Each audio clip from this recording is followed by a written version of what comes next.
Welcome to Alog Radio, virtual radio station.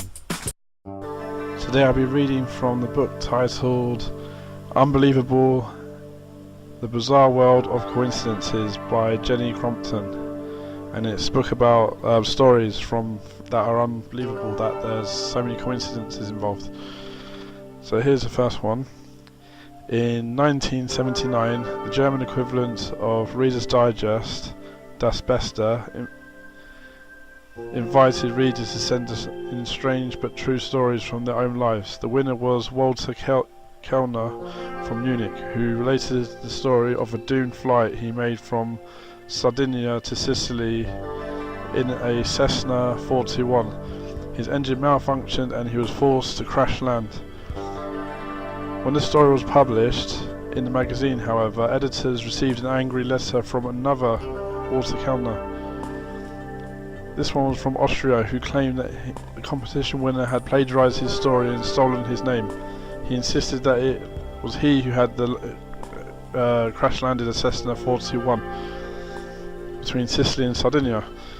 When the two men's tales were investigated further, it turned out that both were true.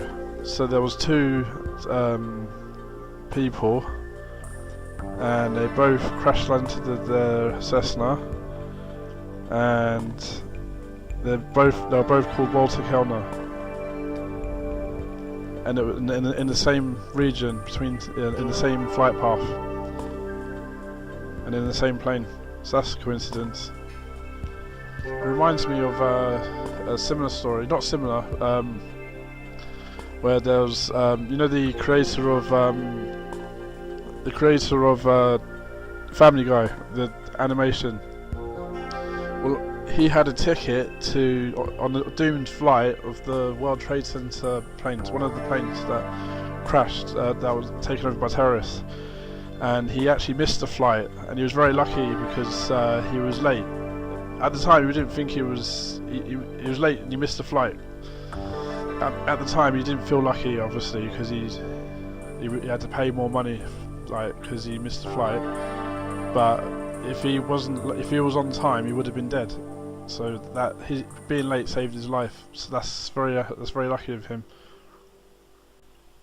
Just to remind you, I'm reading from the book titled Unbelievable: The Unbelievable Bizarre World of Coincidences, and it's written by Jenny Crompton, and it's on Kindle, and wherever this video appears I'll put a link to the the Kindle page that's selling it, and it's worth getting. I think I got changed from a £5. It's a brilliant book. It's full of very bizarre coincidences. And here's another one that's very interesting. Johann Wolfgang von Goethe, I hope I pronounced that right, the 19th century German poet and dramatist, claimed that while riding on the road in Rosenheim in northeastern France, he encountered a sort of doppelganger.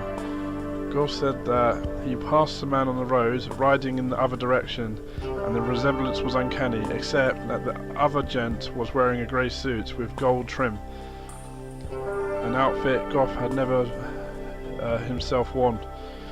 8 years later, Goethe was once again travelling on the same roads but in the opposite direction when a bout of deja vu reminded him of an earlier occurrence, and he noted with puzzlement that he was wearing a grey suit trimmed with gold, the very match of the garb that he'd seen 8 years earlier.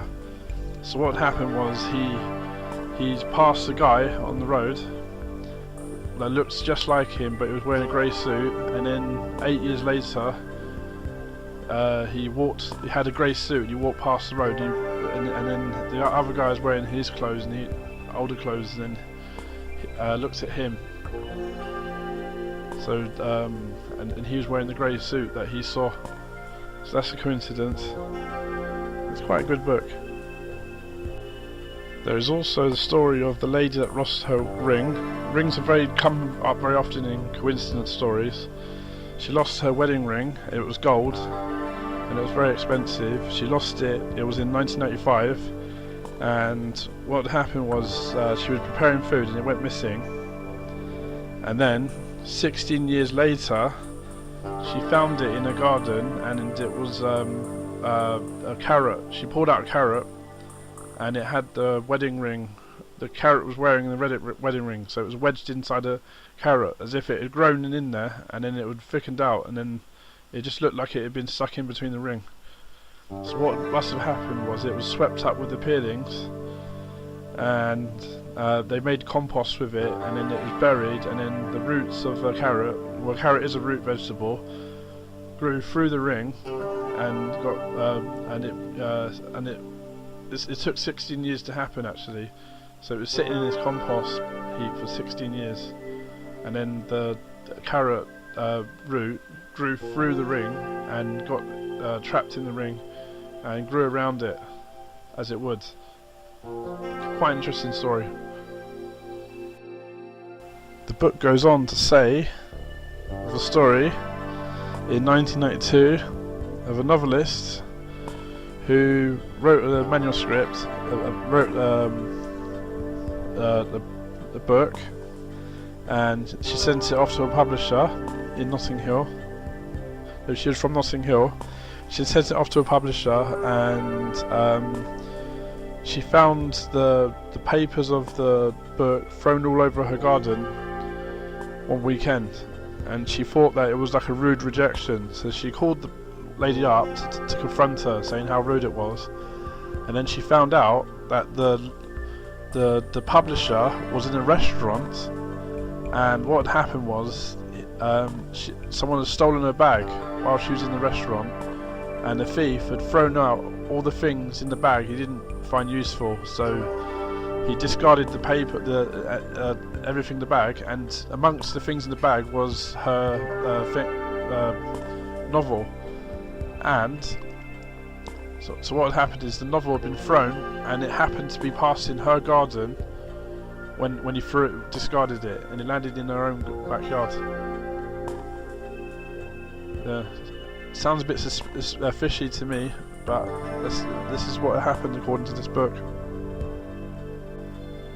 I think I read later in the book as well that it mentioned about Abraham Lincoln, you know, the president that got shot by John Wilkes Booth, and he actually dreamed of his own assassination some 3 days before it happened, and he told a friend that he had a dream of attending a funeral, and in the funeral he said it's the president. He asked who the person was at the funeral, and it was the president. He told a few friends this story, and then 3 days later he was assassinated. So he actually had a premonition of that happening. It happens quite a lot. I think like maybe your unconscious mind's like very good at sensing things. And maybe you sensed that something wasn't right, and you could sense that something was going to happen. So that's but otherwise it's quite a coincidence that you dream of your own assassination and it happened. I got an interesting story of my own actually to add to this. There was this guy who was playing music backwards to get secret messages from the Illuminati. Right, so he's playing the music backwards, and he heard this message, and it was like, "Your life is useless, kill yourself. Your life is useless, kill yourself." So he turns and he goes, and he asks himself, he goes, "Is that the Illuminati?" And then another voice goes, "No, it's your mum shouting through the keyhole." That's a bad joke, I know, sorry. I don't know, I crowbarred that one in anyway. Okay, let's go back to the coincidences, shall we? Yep. Okay, so here's another one. At a garden party to celebrate her grandparents' gold wedding anniversary in 2001, 10-year-old Laura Buxton from Staffordshire, England, released a helium balloon and watched it float away. She had attached her name and address in the hope that somebody would find her balloon and write back. Sure enough, she soon received a letter from a 10-year-old girl named Laura Buxton. This Laura Buxton lived in Wiltshire, 140 miles from Staffordshire. "I thought it was really weird," said Wiltshire Laura Buxton, "because it has come a long way, and I am Laura Buxton too." The two girls began exchanging letters and discovered they had even more in common than they thought. Both owned a guinea pig and a rabbit and a 3-year-old black Labrador. So they had the same pets, the same name, but they lived 140 miles apart. And they happened to intercept the balloon. That was they had the same name and they intercepted a balloon that was sent from one to the other. Very coincidental indeed. So in this book we've had 2 plane crashes with 2 men with the same name crashing the same place and the same make of plane, and we've had 2 girls that discovered each other's existence through a balloon with the same name, and we've had a ring that was lost and found in a strange way, and a president that dreamed of his own assassination. And I leave you with this, that the link and the knowledge, knowing that you get changed from a £5 on Kindle, and it's about 13 quid in hardback, but it's a brilliant book, worth getting, and until next time I say goodbye. Thank you very much.